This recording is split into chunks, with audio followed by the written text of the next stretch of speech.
Hello everyone, कैसे हैं आप सब। मैं नितेश वैष्णव हमारे यूट्यूब चैनल पर आप सबका स्वागत करता हूं, अभिनंदन करता हूं। 4.1 प्रश्नावली जिसका नाम है द्विघात समीकरण। द्विघात समीकरण इसका अपन करे थे दूसरा सवाल करेंगे आज।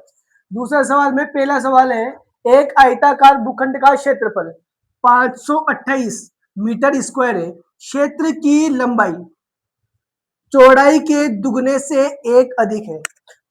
तो क्या करना है, हमें भूखंड की लंबाई और चौड़ाई ज्ञात करनी है। ठीक है, तो अपन को क्या करना पड़ेगा, इसमें मानना पड़ेगा। ठीक है ना, तो अपन क्या करेंगे, पहले लिखेंगे माना भूखंड की, आयताकार भूखंड की है ना, आयताकार आयताकार भूखंड की चौड़ाई, इसको मान लेते हैं अपन x। क्या मान लेंगे, x मीटर। ठीक, क्योंकि अपन को ना तो लंबाई दी हुई है ना चौड़ाई, यही तो ज्ञात करनी है। तो एक चीज अपन ने मान ली कि जो आयताकार भूखंड है उसकी चौड़ाई मान ली अपन ने x मीटर। अब उसने एक बात की क्या, कि जो क्षेत्र की लंबाई है ना वो इसकी चौड़ाई के दुगने से एक अधिक है। तो अपन क्या करेंगे, तो आयताकार भूखंड की लंबाई कितनी हो जाएगी, देखो जो चौड़ाई का दुगना, तो चौड़ाई कितनी है x, इसका दुगना क्या होगा 2s। ये तो 2x, ये कितना हो गया 2x, उससे भी कितनी अधिक है एक, यानी कि प्लस 1 मीटर। ये होगी क्या इसकी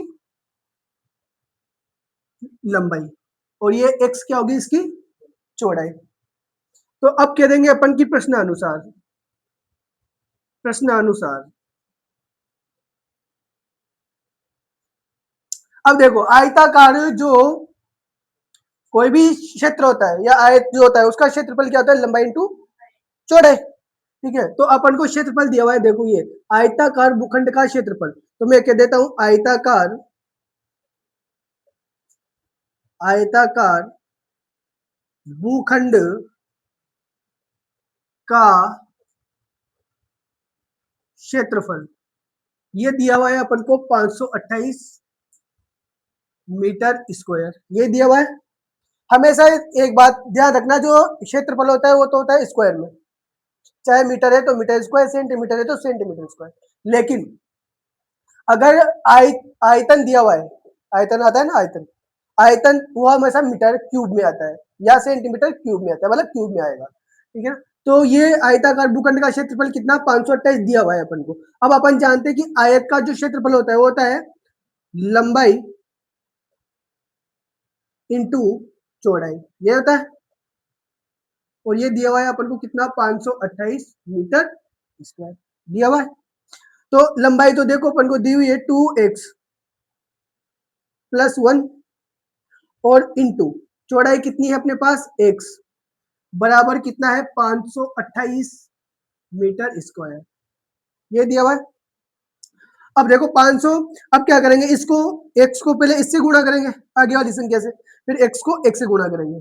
तो x को 2x से गुणा करने पर ये तो हो जाएगा 2x स्क्वायर। ठीक है, फिर प्लस का प्लस, फिर x को x से करने पर x बराबर कितना हो जाएगा, ये 528 मीटर स्क्वायर। मीटर स्क्वायर बाद में लगा लेंगे अपन, है ना, यहाँ तो ऐसे रहने। अब ये जो ये वैल्यू है इसको इधर लेके आओ, तो 2x square plus x minus का 528 बराबर क्या हो गया इधर 0। अब ये क्या बन गई, द्विघात समीकरण। वैसे उसने तो एक ही बात की अपन से कि जो निम्न स्थितियां, मतलब जो सवाल दिए गए हैं उनमें द्विघात समीकरण ही बनानी है। अपना सवाल तो वैसे यही खत्म हो गया, लेकिन पेपर में अगर वो सवाल देगा ना तो ये द्विघात, ये सवाल देकर द्विघात थोड़ी पूछेगा, वो लंबाई और चौड़ाई पूछेगा, मतलब पूरी वैल्यू पूछेगा, लंबाई चौड़ाई। तो अपन को क्या है, लंबाई और चौड़ाई निकालनी पड़ेगी। और द्विघात समीकरण कैसे सोल्व करते हैं, याद है अपन कर कैसे करते हैं, गुणनखंड करके। पहले ये वाली वैल्यू इस वाली वैल्यू से गुणा करते हैं, जैसे मैं इधर कर देता हूं, यहाँ कर देता हूं इधर, तो 2x स्क्वायर, 2x स्क्वायर इसको गुणा करेंगे 528 से, ये वाले, एक आएगा माइनस का, ठीक है, तो माइनस माइनस का 528 लिख देता हूँ ना, माइनस का 528। इसको इससे गुणा करेंगे तो कितना होगा, देखो 528 को 2 से गुणा कर लो, इधर कर लो, 16 का 6, हासिल का 1 4 1 5 और 1 10, यानी कि 1056। तो ये कितना हो जाएगा, माइनस का 1056 एक्स स्क्वायर। हो गया। कैसे करते हैं, ये फर्स्ट वाली वैल्यू को लास्ट थर्ड वाली वैल्यू से गुणा, और गुणा करने पर अपने पास जो वैल्यू आएगी, अब उसका करते हैं अपन गुणनखंड।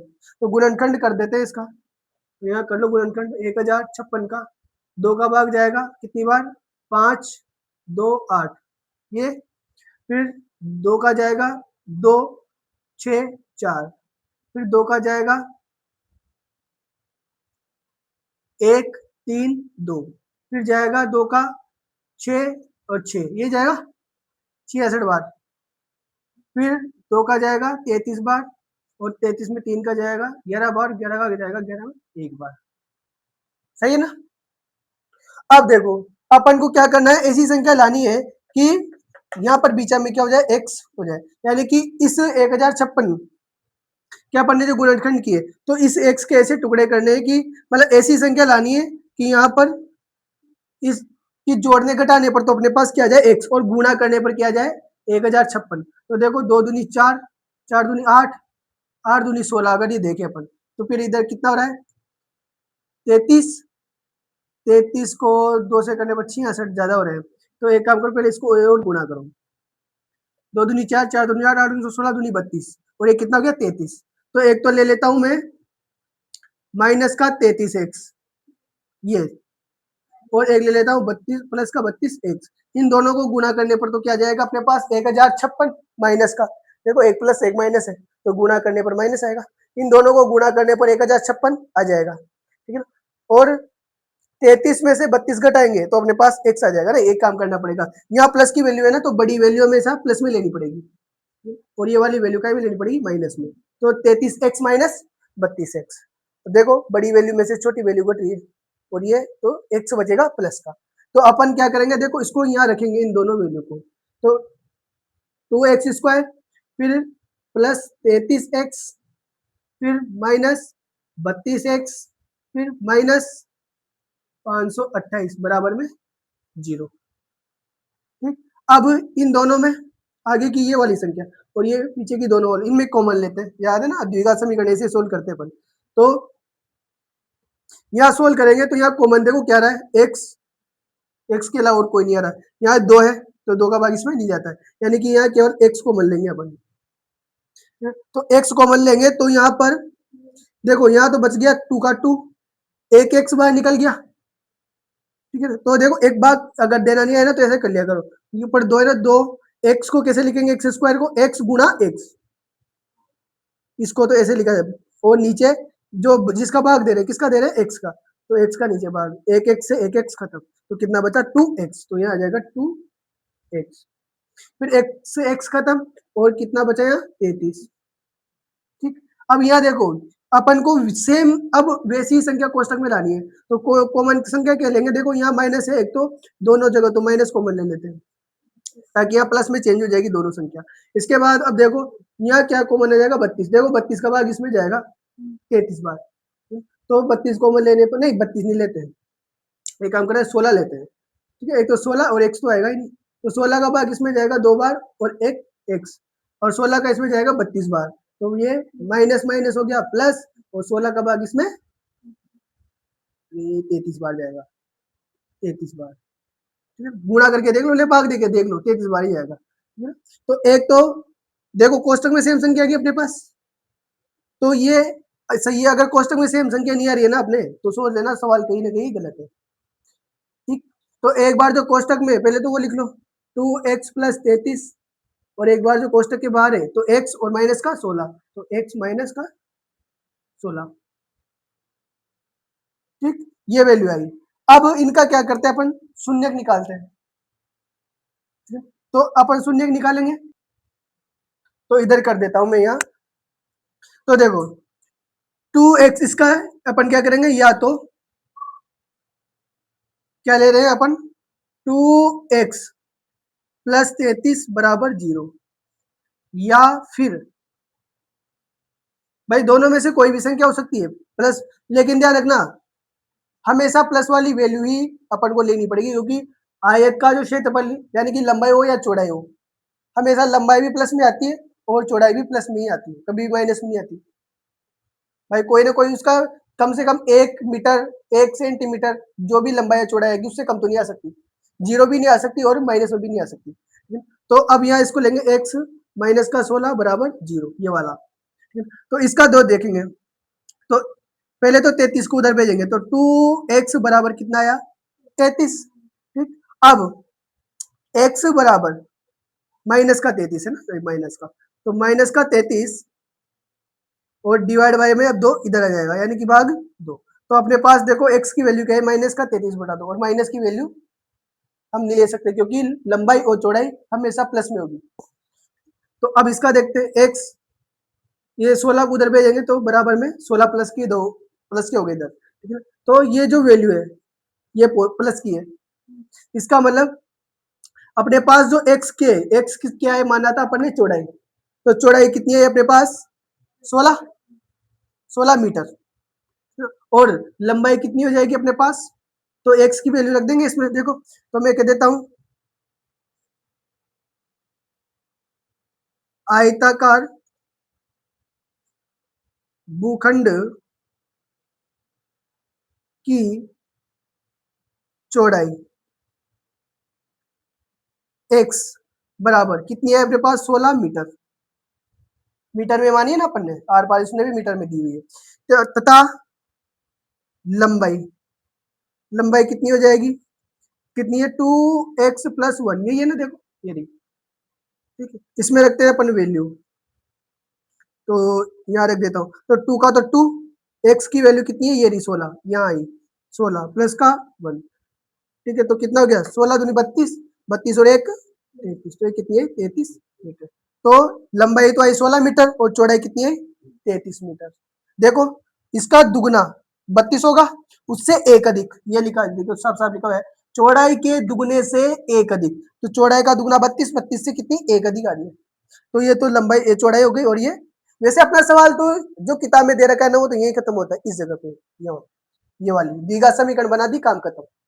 लेकिन अपन को जब सवाल देगा वो, तो वहां लंबाई चौड़ाई निकालनी पड़ेगी, क्योंकि वो वहां द्विघात थोड़ी पूछेगा, वहां पूरा सवाल ही पूछेगा। वहां वो कहेगा कि भूखंड की लंबाई और चौड़ाई ज्ञात कीजिए, तो फिर आगे पूरा सोल्व करना पड़ेगा, ठीक है। उतारो, देखो दूसरा सवाल क्या कह रहा है कि दो क्रमागत धनात्मक पूर्णांकों का गुणनफल 306 है, ठीक है ना, तो हमें पूर्णांक ज्ञात करने हैं। तो देखो धनात्मक पूर्णांक क्या होते हैं, धनात्मक पूर्णांक जैसे अपन जानते हैं, पहला धनात्मक पूर्णांक है 1, फिर अगला क्या आएगा 2, फिर उसके बाद 3, फिर उसके बाद 4, उसके बाद 5। पूर्णांक का मतलब है पूर्ण अंक, जो एक तो पॉइंट में नहीं हो या फिर भिन्न में नहीं होना चाहिए, यानी कि पूरा पूरा होना चाहिए, 1 के बाद डायरेक्ट 2, 2 के बाद डायरेक्ट 3, 3 के बाद 4, माइनस में भी हो तो -1, -2, -3, -4, -5। नू नहीं है कि 1.5 हो गया, 2.7 हो गया, या फिर बटा में हो गया 5/2, 3/4 वगैरह, ऐसा नहीं होना चाहिए, हमेशा पूरा पूरा अंक होगा। खुद ना वो बता रहा है पूर्णांक, पूर्णांक का मतलब होता है पूर्ण प्लस अंक, जो पूरा पूरा अंक हो, लेकिन आधा अधूरा नहीं हो। तो अपन कह देंगे माना, पहले क्या कहेंगे, माना माना पहला धनात्मक, पहला धनात्मक पूर्णांक, पहला धनात्मक पूर्णांक क्या मान लेंगे इसको x, पहला तो मान ले x। अब जो दूसरा है वो भी क्या हो जाएगा, देखो अब जो दूसरा है तो अब मैं कह दूं तथा दूसरा धनात्मक पूर्णांक वो क्या हो जाएगा x प्लस 1, कितना हो जाएगा x प्लस 1, क्या हो जाएगा, देखो पहला पूर्णांक 1 है तो क्रमागत मतलब क्रम से, क्रमागत का मतलब होता है क्रम से, 1 के बाद क्या है 2, 2 के बाद क्या, जैसे 1 है इसमें 1 जोड़ेंगे तब जाके क्या आएगा 2। अब मान लो 2 है तो 2 में क्या जोड़ेंगे 1, तब जाके क्या आएगा 3, जैसे 3 है 3 में 1 जोड़ेंगे तो क्या आएगा 4। आगे बात समझ में, यानी कि कोई भी पूर्णांक अपन को दे रखा है, उसमें एक जोड़ देंगे तो उसके अगला आ जाएगा, मतलब आगे वाला, तो उसका क्या आ जाएगा, आगे वाला आ जाएगा। तो x पहला पूर्णांक हो गया, तो दूसरा क्या हो जाएगा, x प्लस 1, ठीक है ना। तो अपन कह देंगे प्रश्नानुसार, प्रश्नानुसार।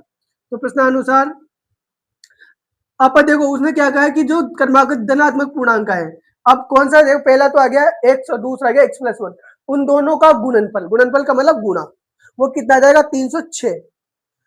तो इनको दोनों को क्या करेंगे, गुणा करेंगे। तो एक तो है अपने पास x और दूसरा क्या है, x प्लस 1, यही है दोनों, ये इन दोनों को गुणा करने पर कितने आ रहे हैं अपने पास, इनका गुणनफल 306, इन दोनों को गुणा करने पर कितना आ रहा है 306। तो अब इसको इससे करो गुणा, कितना हो जाएगा x x 2x x x x square, कितना हो जाएगा x x को गुणा करने पर x स्क्वायर, x को फिर x से करेंगे तो प्लस का x और बराबर में कितना है 306, 306 को इधर लेके आओ तो x स्क्वायर प्लस x, ये माइनस का हो जाएगा इधर आते ही, बराबर में क्या बचेगा 0। अब ये बन गया अपने पास द्विघात समीकरण, और द्विघात समीकरण का वही तरीका है, ये पहली वाली वैल्यू जो वैल्यू है वो थर्ड वाली वैल्यू से गुणा होगी, तो कितना हो जाएगा, ये प्लस है ये माइनस है, तो यहाँ कर दो साइड में, यहाँ करेंगे तो x गुणा होगा माइनस का 306 से, यही है देखो, मतलब एक्स स्क्वायर है ना, तो एक्स स्क्वायर, तो एक्स स्क्वायर माइनस 306 से गुणा होने पर ये हो जाएगा माइनस का 306 एक्स स्क्वायर, ये होगा, ये दोनों गुणा होंगे।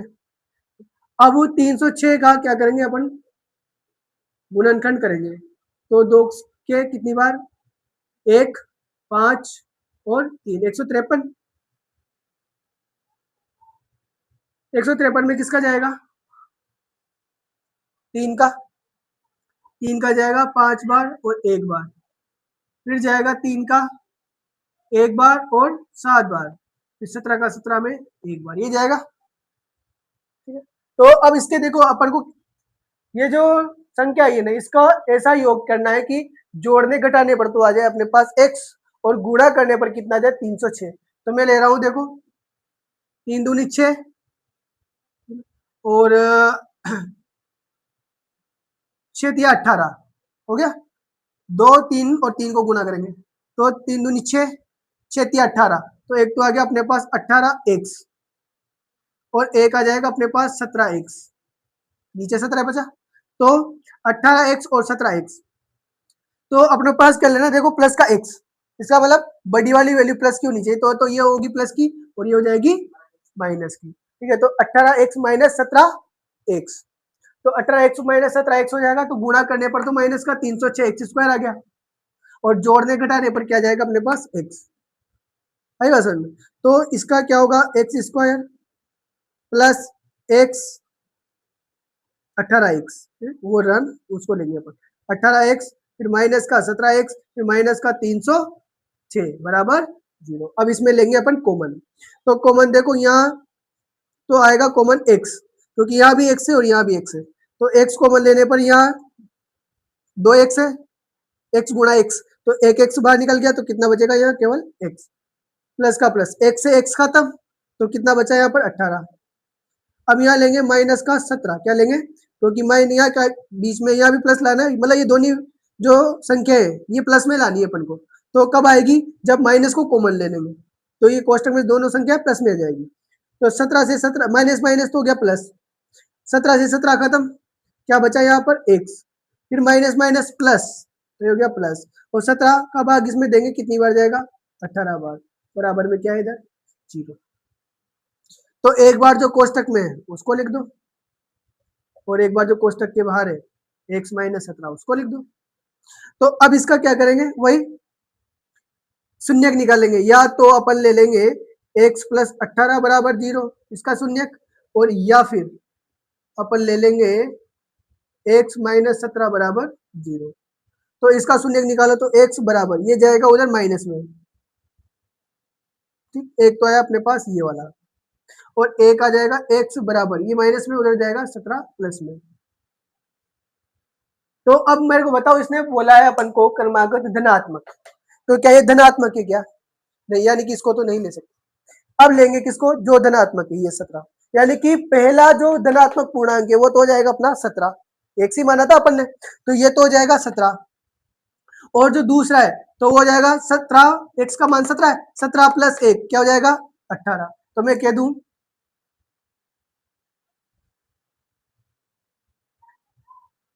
पहला धनात्मक पूर्णांक x बराबर ये तो हो गया अपने पास 17, क्या हो गया 17, तथा दूसरा धनात्मक पूर्णांक ये हो जाएगा अपने पास, ये कितना था x प्लस 1, तो ये हो जाएगा 17 प्लस 1 बराबर, ठीक है, तो एक तो हो गया 17 और एक हो गया 18। तो तीसरा सवाल क्या है, तीसरा सवाल है कि रोहन की माँ उससे 26 वर्ष बड़ी है, तो रोहन की माँ है उससे कितनी वर्ष, 26 वर्ष बड़ी है, और उसने आगे क्या कहा है कि उनकी आयु का गुणनफल अब से 3 वर्ष पश्चात, यानी कि जो उनकी आयु है दोनों की कितने साल बाद, 3 साल बाद जो उनकी आयु होगी उनका गुणनफल कितना हो जाएगा, 360 हो जाएगा। तो हमें क्या करनी है, रोहन की वर्तमान आयु ज्ञात करनी है, ठीक। तो चलिए इसका आंसर देखते हैं। अपन को क्या है, हमें रोहन की जो आयु है वो माननी पड़ेगी। हम क्या करते हैं, माना रोहन की आयु, रोहन की वर्तमान आयु, क्या मानते हैं, वर्तमान, वर्तमान आयु हम ये मान लेते हैं 100 वर्ष, कितनी मान लेते हैं, 100 वर्ष। जो रोहन की आयु है वो मान लिया अपन ने 100 वर्ष। अब उसने क्या कहा है कि जो उसकी माँ है उससे कितने साल बड़ी है, 26 साल, यानी कि 26 वर्ष बड़ी है। तो अपन कर देंगे तथा उसकी माँ की वर्तमान आयु, की वर्तमान आयु ये कितनी हो जाएगी, देखो 100 वर्ष तो इसकी है, अब इससे कितने साल बड़ी, 26, तो इसमें क्या करेंगे 26 वर्ष जोड़ देंगे, कितने वर्ष, 26 वर्ष जोड़ देंगे। जैसे मान लो इसकी आयु 5 साल है, तो 5 साल है तो इसकी माँ इससे 26 साल बड़ी होगी, तो 5 और प्लस 26 कितने हो जाएंगे, 31, यानी कि 31 वर्ष हो जाएंगे, ठीक है। अब आगे उसने क्या है कि 3 वर्ष बाद जो उनकी आयु का गुणनफल है वो कितना हो रहा है, 360 हो रहा है। तो अपन कर देंगे 3 वर्ष पश्चात, 3 वर्ष पश्चात रोहन की आयु, तो बताओ 3 वर्ष बाद रोहन की आयु क्या होगी, भाई जो एक्स है, जैसे मान लो वर्तमान में आज की बात करें तो आज 5 वर्ष है, तो 3 वर्ष बाद की बात करें तो 3 वर्ष बाद में कितनी होगी, 3 साल और जुड़ जाएंगे, यानी कि कितनी हो जाएगी, एक्स प्लस 3 वर्ष, एक्स प्लस 3 वर्ष। वैसे ही उसकी माँ की भी 3 साल आगे बढ़ेगी, तो अपन कर देंगे तथा उसकी माँ की, उसकी माँ की आयु कितनी हो जाएगी 3 वर्ष बाद, एक्स प्लस 26 तो पहले से थी वर्तमान, अब 3 साल और ऐड कर देंगे इसमें, तो 3 साल और जोड़ दिए तो कितने हो जाएंगे, एक्स और 26 और 3 29, तो एक्स प्लस 29 वर्ष ये हो जाएंगे उसकी माँ की आयु। अब उसने क्या कहा है, तो अपन कह देते हैं प्रश्नानुसार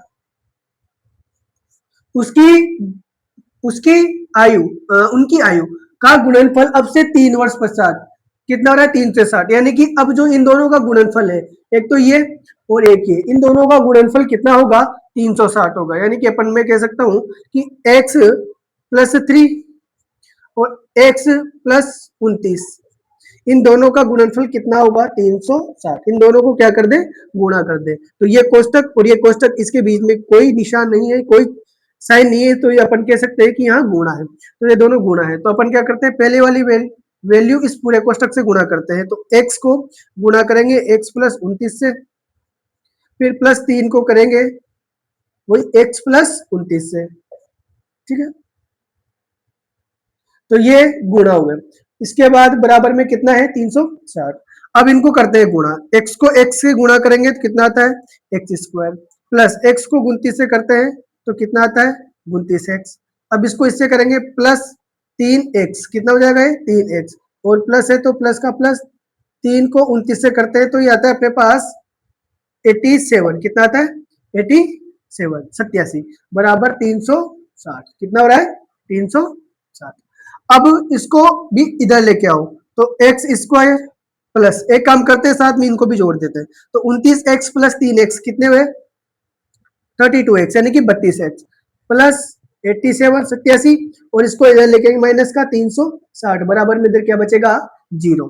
ठीक, अब इस 360 में से भाई ये प्लस का है ये माइनस का है, और ये दो एक प्लस का होता है एक माइनस का होता है, तो क्या होता है घटता है, तो अपन क्या करेंगे इसमें से इसको घटा देंगे, तो 360 माइनस 87 कर देंगे, तो यहाँ तो हो गया 3, यहाँ 15 में से हट गए तो 7, और यहाँ 2 बचेगा तो 273, तो कितना बचेगा 273, तो अपन लिख देंगे x square plus 32x plus अपने पास बचे दो, तो माइनस के 200, क्योंकि माइनस की वैल्यू बढ़े तो 273 बराबर में 0। अभी अपने पास देखो ये क्या बन गई, एक द्विघात समीकरण, और द्विघात समीकरण को सोल्व करने का अपने पास एक ही तरीका है, क्या, ये फर्स्ट वाली वैल्यू इस थर्ड वाली वैल्यू से गुणा करते हैं, तो मैं यहाँ इधर कर देता हूं एक्स स्क्वायर, इसको गुणा करें माइनस का 273 से, तो अपने पास कितना आएगा माइनस का 273 एक्स स्क्वायर, देखो ये एक्स स्क्वायर और ये 273, इनको गुणा करने पर कितना है, अब ये 273 के क्या करेंगे अपन गुणनखंड करेंगे, तो 273 के गुणनखंड करो, इसमें जाएगा 3 का भाग, 9 तिया 27, 3 एकम 3, फिर 3 का जाएगा कितनी बार 3 का नहीं जाएगा 7 का जाएगा, 7 का एक बार और 3 बार, और 13 का 13 में एक बार, तो अब अपने पास ये तो एक तो क्या करते हैं 3 और 13 ये दोनों लेते हैं, तो 3 इंटू 13 कितने हो जाए 3 13 39, और एक है 7, तो 39 में से 7 घटा देंगे तो कितने आ जाएंगे अपने पास 32, यानी कि एक तो अपन ले लेते हैं 39x और एक ले लेते हैं अपन माइनस के 7x, ठीक है, एक तो 39x और एक से 7x, ठीक, तो अपने पास क्या बच जाएंगे 32x, तो एक्स स्क्वायर फिर प्लस का 39x माइनस का 7x और माइनस 273 बराबर 0। ठीक, वैसे ये सवाल अपना यही कंप्लीट हो गया, लेकिन अपन को उसने क्या पूछा है रोहन की वर्तमान आयु, तो अपन क्या कर रहे हैं रोहन की वर्तमान आयु, और पेपर में पूरा ऐसा ही सवाल आएगा, तो अपन को वहां रोहन की वर्तमान आयु ज्ञात करनी पड़ेगी, ठीक है, वह ये नहीं पूछेगा कि आप दो द्विघात समीकरण लिख दीजिए, लेकिन वहां पूरा ये ऐसा सवाल पूछेगा, ठीक है, तो चलो इसको करते हैं आगे, तो यहाँ कॉमन लेते हैं, तो यहाँ कॉमन क्या आएगा x, यहाँ भी x है यहाँ भी x है, तो x कॉमन आ गया, x का भाग इसमें देंगे तो यहाँ तो बचेगा x प्लस, ठीक है, अब x का भाग x 39x में देंगे तो x है तो x खत्म, और यह क्या जाएगा 39, ठीक है, इसके बाद यहाँ माइनस का, यहाँ x इधर है लेकिन x इधर नहीं है, तो यहाँ x नहीं ले सकते, यहाँ लेंगे 7, कितना लेंगे 7 माइनस का, तो माइनस माइनस तो क्या हो जाएगा प्लस, और x का x, और माइनस माइनस फिर क्या हो जाएगा यहाँ प्लस, वो 7 का भाग इसमें देंगे तो कितनी बार 39 बार, और बराबर में क्या बचेगा 0। अब देखो एक बार जो कोष्टक में वो वैल्यू लिख लेते हैं, और एक बार जो कोष्टक के बाहर है x माइनस 7 वो लिख लेते हैं। अब आगे देखते हैं, अब इन दोनों का क्या निकालेंगे शून्य निकालेंगे, तो अपन कह देंगे या तो x प्लस 39 x प्लस 39 बराबर 0, या फिर अपन क्या लेंगे x माइनस के साथ ये वाली है ना, x माइनस 7 बराबर 0, ठीक, तो इसका शून्य निकालेंगे तो इसको उधर भेजो, तो बराबर में इधर गया तो माइनस का 39, एक तो ये वैल्यू है अपने पास, और एक इसको उधर भेजेंगे तो x बराबर ये माइनस के है उधर प्लस में जाएगा, तो x बराबर 7 आया। तो अब आप मुझे ये बताइए कि कभी भी आयु माइनस में आ सकती है, कोई भी बच्चा पैदा होगा तो कम से कम उसकी आयु 1 दिन तो होगी, ठीक है ना, इस वजह से माइनस में वैल्यू नहीं आ सकती, तो हमें आएगी प्लस में, यानी कि x की वैल्यू 7, तो देखो रोहन की आयु अपन ने वर्तमान क्या मानी थी x, तो रोहन की वर्तमान आयु क्या हो जाएगी 7 वर्ष, यानी कि 7 वर्ष, तो अपन कह देंगे अतः रोहन की वर्तमान आयु कितनी हो जाएगी x बराबर 7 वर्ष, ठीक है। देखो चौथा सवाल क्या कह रहा है कि एक रेलगाड़ी 480 किलोमीटर की दूरी, कितनी दूरी 480 किलोमीटर की, दूरी समान चाल से तय करती है, एक समान चाल से चल रही है। जैसे मान लो कि रेलगाड़ी 80 किलोमीटर की रफ्तार से चल रही है, तो 80 किलोमीटर प्रति घंटे की रफ्तार से चल रही है और 400 किलोमीटर दूरी तय कर रही है 80 किलोमीटर की से, ठीक है।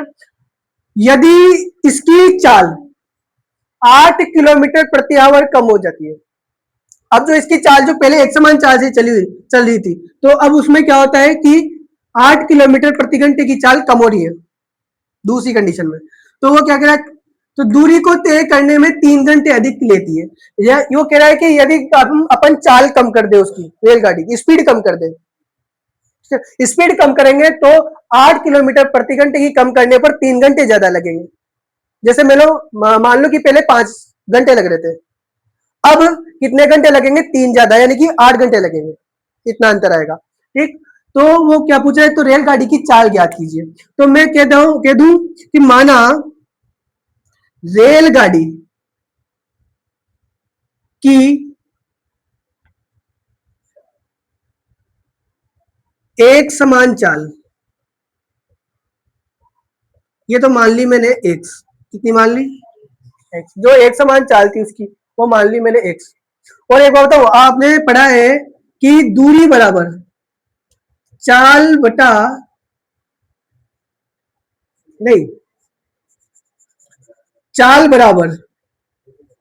बराबर होता है अपने पास दूरी बटा समय, ठीक। लेकिन अपन को चाल दिया हुआ है, अपन को कैलकुलेट करना है समय, ठीक है ना। तो समय तो आ जाएगा चाल की जगह, चाल आ जाएगा समय की जगह, तो समय बराबर क्या हो जाएगा, दूरी तो ऐसे किसी रहेगी, बटा में क्या आ जाएगा, चाल, ठीक है। तो समय बराबर दूरी बटा चाल, ठीक है, ये हो जाएगी। तो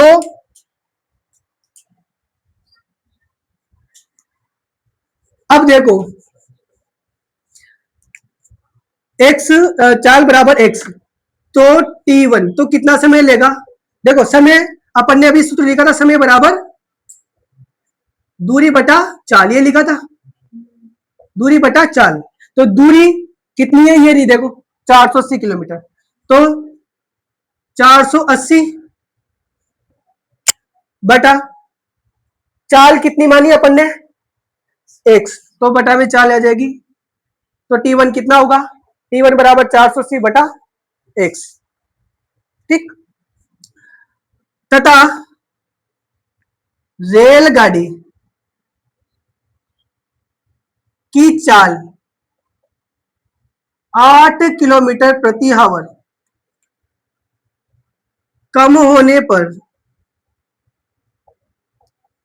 चाल बराबर, देखो अब चाल कितनी कम हो रही है, 8 किलोमीटर प्रति, यानी मतलब जो पहले चल रही थी, पहले कितने से चल रही थी, x से, इसमें कितना कम हो जाएगा, 8, कितना कम हो जाएगा, 8, तो 8 किलोमीटर प्रति आवर ये कम हो गई चाल पहले से। अब इस समय तो मैं कह दूं तो T2 बराबर कितना, 480 बटा, अब देखो चाल, अब दूसरी कंडीशन में चाल कितनी है, ये रही देखो x माइनस 8, तो यह कितना आएगा, x माइनस 8, ये तो हो गया T1 और ये हो गया T2। एक बार दोबारा देख लो कि अपन ने क्या माना, कि माना रेलगाड़ी की जो समान पहले चाल चल रही थी एक समान, वो मान लिया अपन ने x, जो भी चल रही थी 180 से चल रही थी, 100 से चल रही थी, 120 से जो भी थी, अब अपन ने क्या मान लिया, उसको x मान लिया। तो उस समय जब ये चाल से चल रही थी समान से, तब उस समय कितना समय लग रहा था उसको, 480 टोटल किलोमीटर, और बटा में जो चाल है उसका भाग लगा देंगे, तो अपने पास क्या जाएगा, T1। अब दूसरी कंडीशन में रेलगाड़ी की चाल कितनी कम हो रही है, 8 किलोमीटर प्रति आवर, तो जो पहले चाल थी उसमें से कितनी कम होगी, 8 किलोमीटर प्रति आवर, x माइनस 8, तो T2 कितना होगा, 480 बटा x माइनस 8, x में से 8 कम हो गए तो x माइनस 8। तो प्रश्नानुसार अब देखो अपने पास एक तो T1 बराबर है T2, दोनों समय को बराबर करना है, अपन क्या करना है, बराबर। तो देखो दूसरी कंडीशन में क्या कह रहा है कि 8 किलोमीटर कम होने पर, जब चाल इतनी कम होती है 8 किलोमीटर प्रति आवर, तो दूरी को तय करने में 3 घंटे अधिक लगते हैं। तो अधिक घंटे इसमें लग रहे हैं, किसमें लग रहे हैं, 3 घंटे ज्यादा इसमें लग रहे हैं, किसमें लग रहे हैं, इसमें, तो जिसमें ज्यादा लगता है ना, अब जैसे मान लो इसमें 3 घंटे ज्यादा लग रहे हैं, तो इसको बराबर करने के लिए 3 इधर जोड़ेंगे या 3 इधर जोड़ेंगे? इधर जोड़ेंगे 3, किधर जोड़ेंगे? इधर जोड़ेंगे 3, क्योंकि ये 3 ज्यादा है।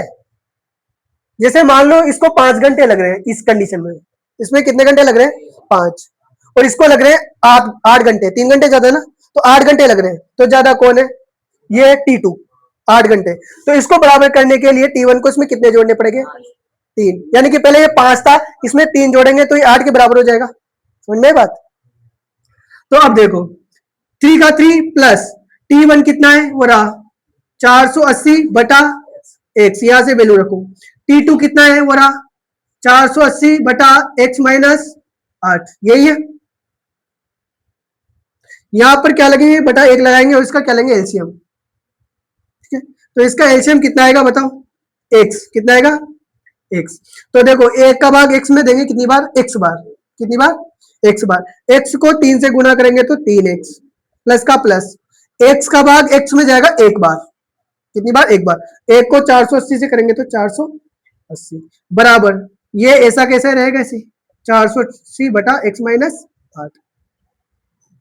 ठीक, अब इसको कर देंगे ब्रज गुणा। क्या कर देंगे? ब्रज गुणा, क्रॉस मल्टीप्लाई, ये वाला। ये 3x प्लस 480, ये तो होगा x माइनस 8 से गुणा, यानी कि x माइनस 8, ये हो जाएगा 3x प्लस 480 से गुणा, और ये x हो जाएगा इससे गुणा, बराबर 480 गुणा x, डायरेक्ट x ही लिख देता हूं इसके पीछे में ना, 480 x, एक से गुणा होते 480 x। ठीक है ना, तो x से इससे गुणा करेंगे तो वही पहली ये वैल्यू इससे गुणा कर दो, 3x प्लस 480, फिर माइनस का 8, ये होएगा गुणा 3x प्लस 480 बराबर में इधर 480x। ठीक है, अब देखो इसको इससे गुणा करेंगे तो कितना होगा? 3x स्क्वायर हो गया, प्लस इसको इससे करेंगे तो क्या? 480x, फिर ये प्लस माइनस, माइनस 8 या 24x, प्लस माइनस गुणा होगा तो माइनस, ये कितना? माइनस। अब माइनस इसको इससे गुणा करेंगे तो 480 को कितने से गुणा कर देंगे? 8 से, तो 0 अठावटी 64 का 4 हासिल का 6, 8 चौक 32 और 6 38, ये हो रहा है। लेकिन क्या आएगा? माइनस का, माइनस लगा दिया अपन ने, तो 3840 बराबर में 480x। ठीक, अब ये वैल्यू भी इधर लेके आओ, तो 3x square plus 480x minus 24x minus 3840 minus 480x बराबर 0, ये इधर आ गया। इधर प्लस में, इकाई में आएगा माइनस में, उधर इकाई में प्लस में, इधर इकाई में आएगा माइनस में। ये 480, ये 480 सेम है, देखो ये भी 480 x है, ये भी 480 x है, ये प्लस का है, ये माइनस का है, तो ये कट गया। अब अपने पास बचा क्या? 3x स्क्वायर माइनस 24x और माइनस 3840। इसमें 3 का भाग जा रहा है, इसमें 3 का भाग जा रहा है, और इसमें भी 3 का भाग जा रहा है, चेक कर लो। 3 और 8 11, 11 और 4 15, 15 में 3 का भाग जाता है, मतलब इस संख्या में 3 का भाग जाएगा। ठीक है, तो इसमें 3 कॉमन ले लेते हैं, तो अपन यहां कर लेते हैं इसको, तो यहाँ ले 3 कॉमन ले रहा हूं मैं, तो 3 कॉमन लूंगा तो यह कोष्टक में मेरे पास क्या बचेगा? x स्क्वायर, इधर में बराबर में 0 लगा है ना। यहाँ कितनी बार? 3 का भाग 2, 24 में कितनी बार गया? 8 बार, 8 या 24, तो माइनस का 8x। ठीक, फिर यहाँ माइनस है तो माइनस, इसका भाग 3 का भाग इसमें लगाओ। ठीक है, तो यहां लगा लो, ये था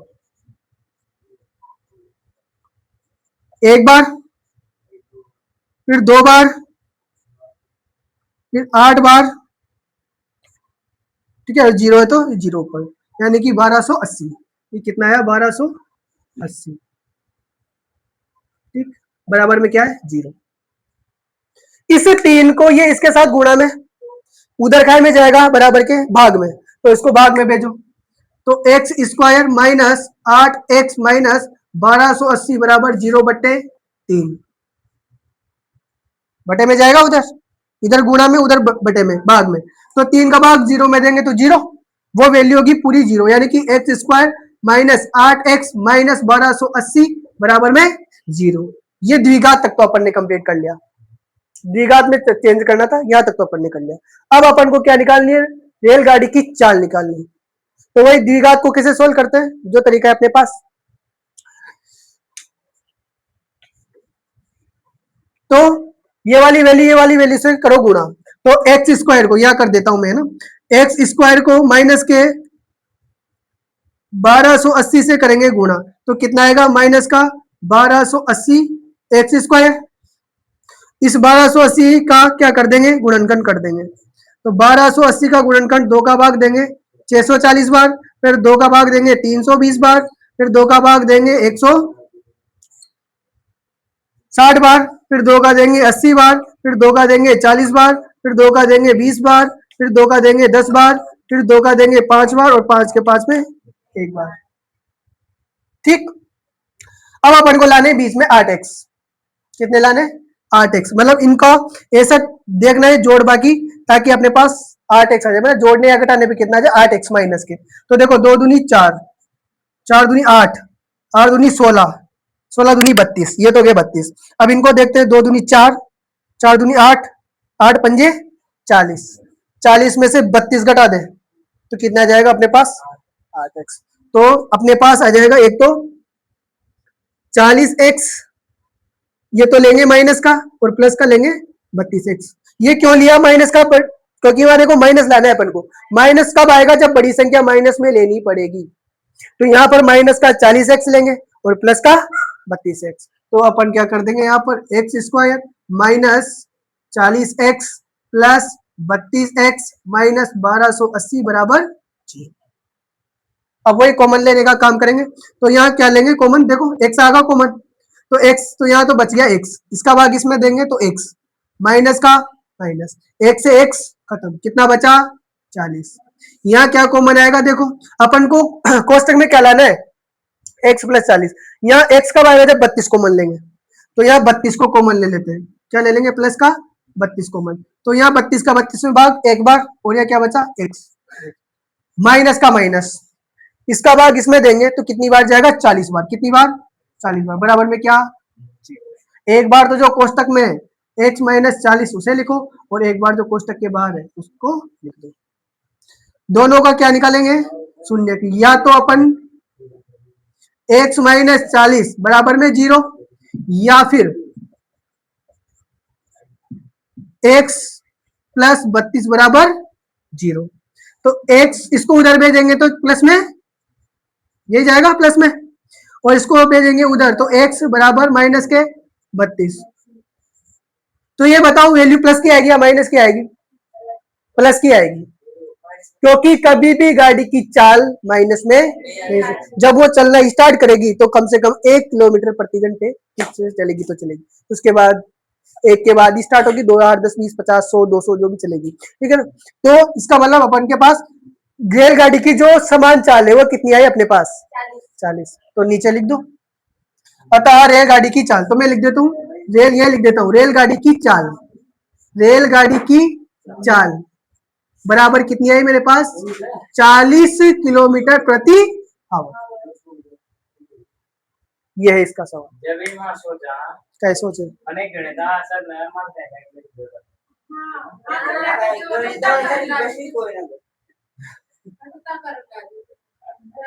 ठीक है ना, उतारो उतारो,